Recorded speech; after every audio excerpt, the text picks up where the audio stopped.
আসসালামু আলাইকুম। একটা মেয়ে থাকা সংসারে যেমন রহমত তেমন শান্তিও। চলেন আজকে সকাল থেকে মা মেয়ে কী কাজ করলাম সেগুলোই আপনাদের সাথে শেয়ার করছি।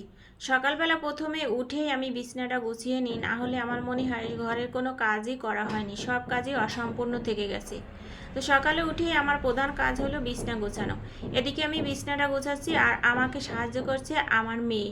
মেয়ে অনেক দিন ধরে আমার কাছে ছিল না, আমিও অনেক দিন ধরে অসুস্থ ছিলাম। হঠাৎ করে মেয়ের সাথে আলহামদুলিল্লাহ অনেকটাই ভালো লাগছে। এদিকে আমি কাপড়গুলোও গুছিয়ে নিলাম, যেহেতু আমরা মা মেয়ে দুই একটা ড্রেস প্রত্যেক দিন ছাদে যাওয়া সম্ভব হয় না।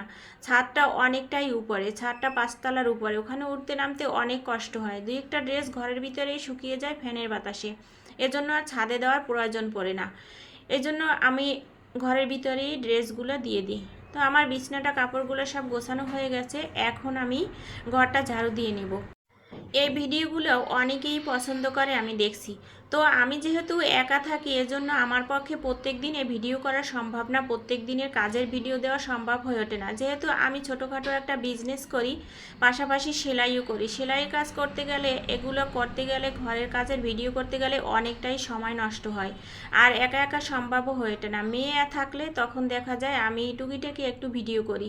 এদিকে আমার মেয়ে নাস্তা রেডি করছে সকালের জন্য। এখানে শুকনা রুটি করছে আর ডিম ভাজি করবে। মেয়ে তো ঝুরি সহ ডিম নিয়ে আসছে। আমি বললাম, কি ব্যাপার, তুমি ডিমগুলো কি করবা?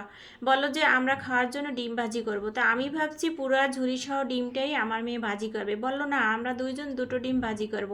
এদিকে ডিম ভাজি হবে, শুকনা রুটি, চা হবে, আর পাকা কলা আছে। আমার মেয়ে আবার চা খেতে ভীষণ পছন্দ করে।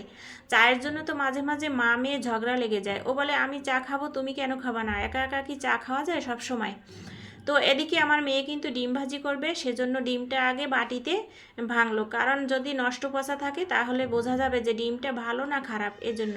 আর এদিকে বাহিরের আবহাওয়াটা কিন্তু আজকে একটু ঠান্ডা ঠান্ডা ছিল, যেহেতু আকাশে মেঘ দিছে।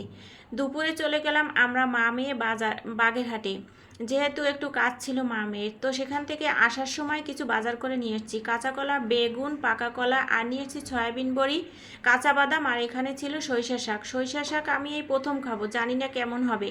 আর এদিকে ছিল তেজপাতা, যেহেতু আমার তেজপাতা কিনে খেতে হয়, তাই কাঁচা তেজপাতা পেয়ে কিছু তেজপাতা নিয়ে এসেছি।